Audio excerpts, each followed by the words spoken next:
ಬಹಳ ಕೆಟ್ಟ ರಾಜ. ಮಾಡಬಾರದ್ದನ್ನೆಲ್ಲ ಮಾಡಿದ ರಾಜ, ಮಾಡಬೇಕಾದ ಯಾವುದನ್ನೂ ಮಾಡದ ರಾಜ. ಮಾಡಿದ ಪರಿಣಾಮದ ಕಾರಣಕ್ಕಾಗಿ ಒಂದು ಕಾಡಿನಲ್ಲಿ ನರಿಯಾಗಿ ಹುಟ್ಟಿದ. ನಾನು ಮಾಂಸಾಹಾರ ಮಾಡೋದಿಲ್ಲ ಅಂತ ತೀರ್ಮಾನ ಮಾಡಿದೆ, ನಾನು ಬೇಟೆಯಾಡೋದಿಲ್ಲ ಅಂತ ತೀರ್ಮಾನ ಮಾಡಿದೆ. ಅವನಿಗೆ ಒಳ್ಳೆ ಹೆಸರು ಬರೋಕ್ಕೆ ಶುರುವಾಗೋಯ್ತು. ಮಂತ್ರಿಯಾಗಿ ನನ್ನ ಸಲಹೆಗಾರ ಯಾಕೆ ಆಗಬಾರ್ದು, ಒಂದು ಒಳ್ಳೆ ರಾಜ್ಯ ಕಟ್ಟು. ಸರಿ ಆಗಲಿ, ಮಂತ್ರಿ ಆಗ್ತೀನಿ. ಆದರೆ ಒಂದೇ ಒಂದು ಘಟನೆಯಿಂದ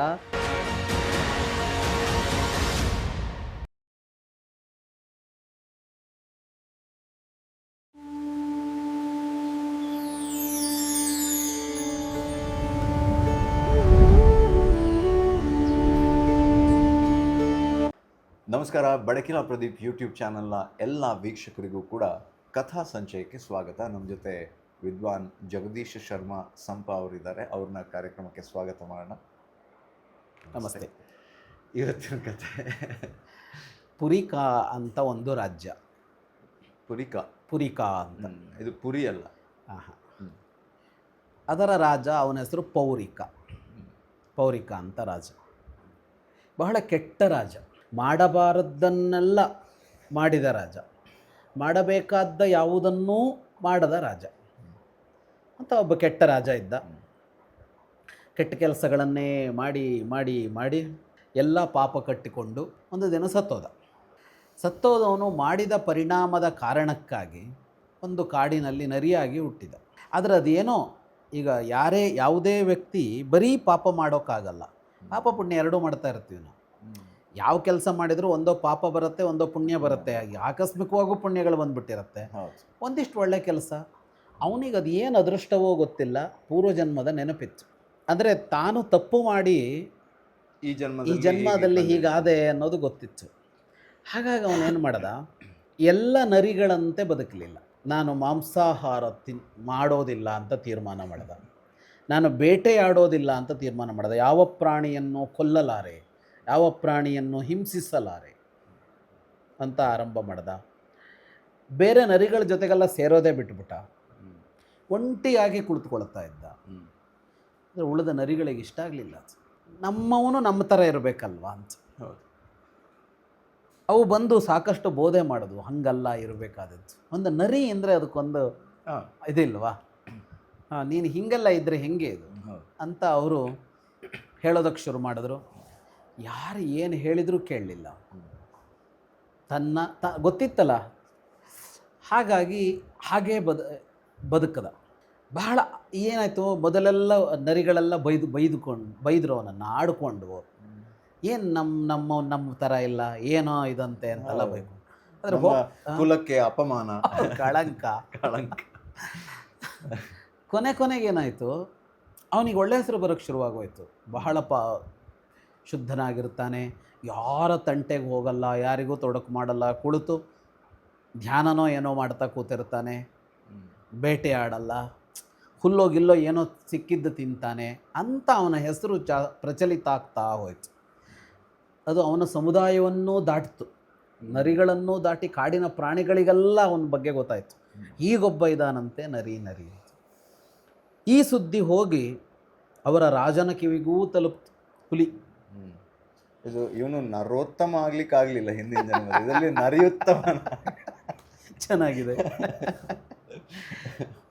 ಹುಲಿಗೂ ಇದು ಗೊತ್ತಾಯಿತು. ಒಂದು ದಿವಸ ಹುಲಿ ಬಂದು ಭೇಟಿ ಮಾಡಿ ಮಾತಾಡ್ತು ಅವನ ಜೊತೆಗೆ. ಮಾತನಾಡಿದಾಗ ಭಾಳ ಇಂಪ್ರೆಸ್ ಆಗಿಬಿಡ್ತದೆ. ನನ್ನ ರಾಜ್ಯದಲ್ಲಿ ಎಂಥ ಮಹಿಮಾನ್ವಿತ ಇದ್ದಾನೆ. ಮಾತುಕತೆಯ ಕೊನೆಗೆ ಕೇಳ್ಕೊಳ್ತು, ನೀನು ಯಾಕೆ ನನ್ನ ಮಂತ್ರಿ ಆಗಬಾರ್ದು, ಮಂತ್ರಿಯಾಗಿ ನನ್ನ ಸಲಹೆಗಾರ ಯಾಕೆ ಆಗಬಾರ್ದು, ಮಾರ್ಗದರ್ಶಕ ಯಾಕೆ ಆಗಬಾರ್ದು, ಒಂದು ಒಳ್ಳೆ ರಾಜ್ಯ ಕಟ್ಟೋಣ.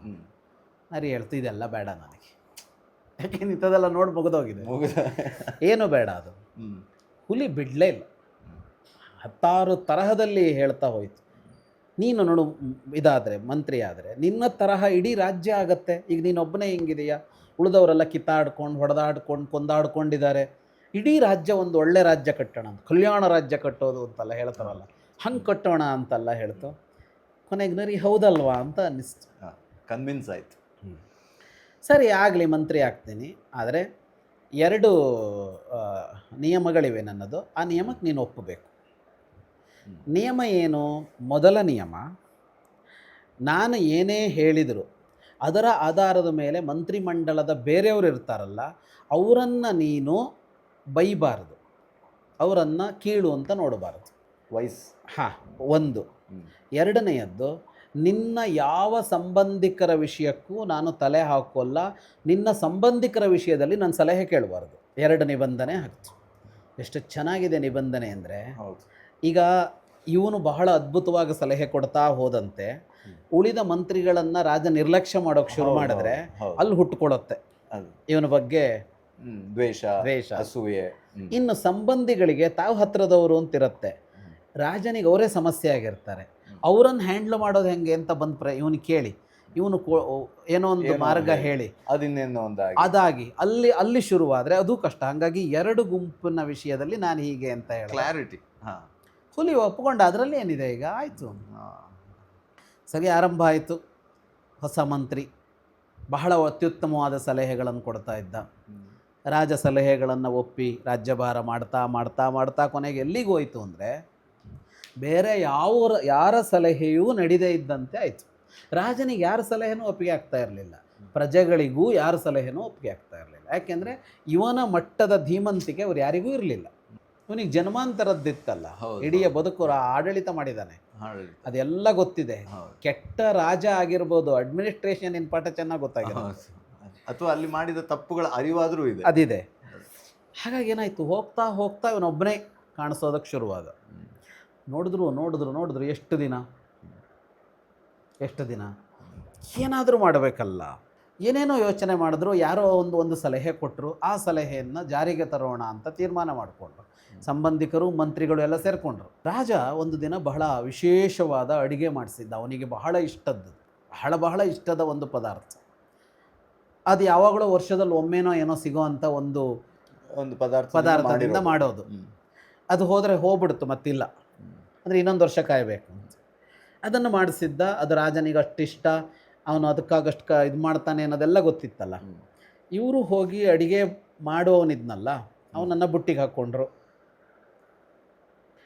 ಹಾಕ್ಕೊಂಡು ಅಡಿಗೆ ಸಿದ್ಧ ಆದ ಕೂಡಲೇ ಅಷ್ಟೂ ಅಡಿಗೆ ತಗೊಂಡು ಹೋಗಿ ಮಂತ್ರಿ ನರಿ ಮನೆಯಲ್ಲಿ ತಗೊಂಡೋಗಿ ಇಟ್ಟು ಬಂದ್ಬಿಟ್ರು. ನರಿಗೆ ಗೊತ್ತೇ ಇಲ್ಲ ಅದು ಇನ್ನೆಲ್ಲೋ ಇತ್ತು, ರಾಜಕಾರ್ಯದಲ್ಲಿ ಇನ್ನೆಲ್ಲೋ ಇತ್ತು, ನರಿ ಮನೆ ಅಡಿಗೆ ಮನೇಲಿ. ಸರಿ, ಮಧ್ಯಾಹ್ನ ಆಯಿತು. ರಾಜ ಇನ್ನೇನು ಊಟಕ್ಕೆ ಹೋಗಬೇಕು, ಹಸಿವಾಗಿದೆ, ಬೆಳಗ್ಗೆಯಿಂದ ತಲೆಯಲ್ಲಿ ಅದೇ ಇದೆ. ಅಡಿಗೆ ಮನೆಗೆ ಹೋದರೆ ಅಡಿಗೆ ಇಲ್ಲ, ಅಡುಗೆ ಮನೇಲಿ ಅಲ್ಲೋಲ ಕಲ್ಲೋಲ ಆಗಿದೆ. ಒಂದು ಅಡುಗೆ ಭಟ್ರಿಗೆ ಮಾತ್ರ ಗೊತ್ತಿದ್ದದ್ದು, ಅಲ್ಲೆಲ್ಲ ಬೆಂಕಿ. ಉಳಿದವರಿಗೆಲ್ಲ ಈಗ ರಾಜರು ಏನು ಮಾಡ್ತಾರೋ ಟೆನ್ಷನ್ನು ನೋಡಿದರೆ ಅಡಿಗೆ ಇಲ್ಲ. ರಾಜನಿಗೆ ವಿಪರೀತ ಸಿಟ್ಟು ಬಂತು. ಎಲ್ಲ ಕಡೆ ಹುಡುಕಿ ಅಂತ ಅಂದ. ಎಲ್ಲ ಕಡೆ ಹುಡುಕಿ ಅಂದರೆ ಎಲ್ಲರೂ ಹುಡುಕೋರಲ್ವಾ, ಇಟ್ಟವರಿಗಂತೂ ಜಾಗ ಗೊತ್ತಿತ್ತಲ್ಲ. ಸೀದಾ ಹೋದರು, ನರಿ ಮನೆಯಲ್ಲಿದೆ, ಸಿಕ್ತು. ಬಂದು ಹೇಳಿದ್ರು, ನೋಡಿ ಎಂಥ ಜನ ಅವನು ಅಂತ ಅಂದರೆ, ನೀವು ತಿಂದ ಮೇಲೆ ಅವನು ತಿಂದರೆ ತಪ್ಪಿರಲಿಲ್ಲ, ನಿಮ್ಮ ಜೊತೆಗೆ ತಿಂದರೂ ತಪ್ಪಿರಲಿಲ್ಲ, ನೀವೇ ಕೊಡ್ತಿದ್ರೇನೋ. ನಿಮ್ಮ ಪಾಲನ್ನು ತಗೊಂಡೋಗಿ ತಿಂತಾನೆ ಅಂದರೆ ಯಾವ ಮಟ್ಟಕ್ಕೆ ಬಂದಿರ್ಬೋದು ಅವನೀಗ. ಅವನ ಸಲಹೆ ಎಲ್ಲ ಕೇಳ್ತೀರಿ ಅಂತ ಅವನೇ ರಾಜ ಆಗ್ಬಿಟ್ಟಿದ್ದಾನೀಗ. ಭಾರಿ ಅಪಾಯ ಆಯಿತು. ನಿಮ್ಮ ಬೆಂಬಲದಿಂದ ಅವನು ಬೆಳೆದಿರೋದು ನೋಡಿದರೆ ಇದು ಯಾಕೋ ಭಾಳ ಅಪಾಯ ಅನ್ನಿಸ್ತಿದೆ ಅಂತ ವಿಧವಾಗಿ ತಲೆಗೆ ತುಂಬಿದ್ರು. ಈ ಹುಲಿಗೆ ಹಸಿವು, ಆ ಇಷ್ಟದ್ದು ಇದು ಆಚೆ ಹೋಗಿತ್ತು ಅಂತೆಲ್ಲ ಆಗಿ ಹೌದು ಅಂತ ಅನ್ನಿಸ್ಬಿಡು. ಹೌದು ಅಂತ ಅನ್ನಿಸಿ ನರಿಯನ್ನು ಕರೆದು ವಾಚಾಮ ಗೋಚರ ಬೈದು ವಜಾ ಮಾಡಿದ್ದೇನೆ ಅಂತ ವಜಾ ಮಾಡೋದು. ನರಿ ಎದ್ಕೊಂಡು ಹೋಯ್ತು. ಈಗ ಒಂದು ರೀತಿಯಲ್ಲಿ ಖುಷಿಯೂ ಆಗಿರ್ಬೋದು ತನ್ನ ಇದಕ್ಕೆ. ರಾಜ ಮಾತೆ ಬಂದ್ಲು, ತಾಯಿ ಹುಲಿ ಅಂತ ಹೇಳಿದ್ಲು ಮಗನಿಗೆ, ಏನು ಮಾಡ್ತಾ ಇದೀಯ ನೀನು, ಏನಾಗಿದೆ ಅಂತ ಪರಿಶೀಲಿಸಬೇಕು ತಾನೆ. ಒಂದೇ ಒಂದು ಘಟನೆಯಿಂದ ಅವನು ತಪ್ಪಿತಸ್ಥ ಅಂತ ಹೆಂಗೆ ನಿರ್ಣಯ ಆಯಿತು? ಇಷ್ಟು ದಿನ ಮಾಡಿದ ಒಳ್ಳೆಯದೆಲ್ಲ, ಇಷ್ಟು ದಿನ ಮಾಡಿದ್ದೆಲ್ಲ ಏನಾಯಿತು? ಒಂದು ತಪ್ಪಿನಿಂದಾಗಿ ನೀನು ನಿರ್ಣಯಕ್ಕೆ ಬಂದೆ. ಇಷ್ಟು ದಿನಗಳ ಕಾಲ ಅವನಿದ್ದಿದ್ದು ಹೇಗೆ? ಸರಿಯಾಗಿ ವಿಚಾರಣೆ ಮಾಡದೆ ನೀನು ಯಾರದ್ದೋ ಮಾತು ಕೇಳಿ ಇಂಥ ತಪ್ಪು ಮಾಡಿದೆ ಅಂತ ಬುದ್ಧಿ ಹೇಳಿದ್ಲು. ಹುಲಿಗೆ ಹೌದು ಅಂತ ಅನ್ನಿಸ್ತು. ಹೌದಲ್ವಾ, ಇಷ್ಟು ಬೇಗ ನಾನು ತೀರ್ಮಾನಕ್ಕೆ ಬಂದುಬಿಟ್ನಲ್ಲ ಅಂತ ಅನ್ನಿಸ್ತು. ಈಗ ಹಾಗಿದ್ರೆ ನಾನು ನರಿಯನ್ನು ಮತ್ತೆ ಕರೆಸ್ತೀನಿ ಅಂತ. ಅಷ್ಟೊತ್ತಿಗೆ ಸುದ್ದಿ ಬಂತು, ನರಿ ಪ್ರಾಯೋಪವೇಶಕ್ಕೆ ಕುಳಿತಿದೆ ಅಂತ. ಪ್ರಾಯೋಪವೇಶ ಅಂದರೆ ಉಪವಾಸ ಆರಂಭ ಮಾಡೋದು. ಉಪವಾಸ, ಸಾಯುವವರೆಗೆ ಸಾಯು. ಉಪವಾಸ. ಒಂದು ತೊಟ್ಟು ನೀರು ಕುಡಿಯಲ್ಲ, ಹಾಗೆ ಕೂತಿರೋದು. ಸಲ್ಲೇಖನ ಅಂತ ಜೈನರು ಈಗಲೂ ಮಾಡ್ತಾರಲ್ಲ, ಹೌದು. ಪ್ರಾಯೋಪವೇಶ ಅಂತ ಹಿಂದೆ ಮಾಡ್ತಾ ಇದ್ರು ಅದನ್ನ. ಸಾಯುವವರೆಗೆ ಉಪವಾಸ ಅಷ್ಟೇ. ರಾಜ ಓಡ್ದ, ಎಲ್ಲರೂ ಓಡಿದ್ರು, ಪ್ರಜೆಗಳು, ಅವರು ಇವರು ಎಲ್ಲರೂ ನರಿಯ ವಿರೋಧಿಗಳಲ್ವಲ್ಲ. ಹೋಗಿ ಏನು ಹೇಳಿದರೂ ನರಿ ಒಪ್ಪಲಿಲ್ಲ. ನರಿ ಹೇಳ್ತು, ಮುಗೀತು ಅದು. ಇಬ್ಬರ ನಡುವೆ ಸ್ನೇಹ, ಸಂಬಂಧ, ಯಾವುದೇ ಪ್ರೀತಿ, ವಿಶ್ವಾಸ, ಸ್ನೇಹ ಅನ್ನೋದು ಹುಟ್ಟೋದು ಬಹಳ ಕಷ್ಟ. ಎಷ್ಟಾರು ಜನರಿರ್ತಾರೆ, ಅವರು ಆತ್ಮೀಯರಾಗೋಲ್ಲ. ಆತ್ಮೀಯರಾಗೋದೇ ಒಂದು ದೊಡ್ಡ ವಿಶೇಷ. ಅದು ಆದ ಮೇಲೆ ಅದು ಒಮ್ಮೆ ಒಡೆದು ಹೋಯಿತು ಅಂತಂದರೆ ಅವರು ಮತ್ತೆ ಸೇರಿದರೆ ಅದು ಮೊದಲಿನಂತೆ ಇರೋಲ್ಲ. ಬಂಧ ಒಮ್ಮೆ ಒಡೆದರೆ ಮುಗೀತದು. ಹಾಗಾಗಿ ಇಲ್ಲಿ ಮುಗಿದಿದೆ, ನಾನಿನ್ನು ಬರೋಲ್ಲ ಅಂತ ಹೇಳಿದ. ಇದು ಕಥೆ. ಇದು ಕೂಡ ಮತ್ತೆ ಭೀಷ್ಮ ಯುಧಿಷ್ಠಿರನಿಗೆ ರಾಜನೀತಿಯನ್ನು ಹೇಳುವ ಕಥೆ. ಅಂದರೆ ಮಹಾಭಾರತ ರಾಮಾಯಣದಲ್ಲೇ ಎಷ್ಟೊಂದು ಕಥೆಗಳಿದೆ. ಆ ನರಿಯಿಂದನೇ ಅಷ್ಟೊಂದು ಕಲಿಯೋದಿದೆ. ಹೌದು, ಅದೇ ನರಿ ಉತ್ತಮ. Thank you so much. ಇನ್ನಷ್ಟು ಈ ರೀತಿಯ ಕಥೆಗಳನ್ನು ಕೇಳುವ ನಿರೀಕ್ಷೆಯೊಂದಿಗೆ ನಾವು ಮುಂದಿನ ಸಂಚಿಕೆಯ ತನಕ ನಿಮ್ಮನ್ನು ಕಾಯಿಸ್ತೀವಿ. ಆದರೆ ಬಡಕಿಲ ಪ್ರದೀಪ್ ಯೂಟ್ಯೂಬ್ ಚಾನಲ್ನಲ್ಲಿ ನಿರಂತರವಾಗಿ ನಿಮಗೆ ಮಾಹಿತಿ, ಮನೋರಂಜನೆಯುಕ್ತ ಕಾರ್ಯಕ್ರಮಗಳ ಸರಣಿ ಪ್ರತಿದಿನ ಬರ್ತಾನೆ ಇರುತ್ತೆ. ಸಬ್ಸ್ಕ್ರೈಬ್ ಮಾಡಿ, ನಿಮ್ಮ ಪ್ರೀತಿ ಪಾತ್ರರಿಗೆ ಹೇಳಿ. ಇಲ್ಲಿಗೆ ಈ ಸಂಚಿಕೆಯನ್ನು ಮುಗಿಸೋತ್ತು. ನಮಸ್ತೆ.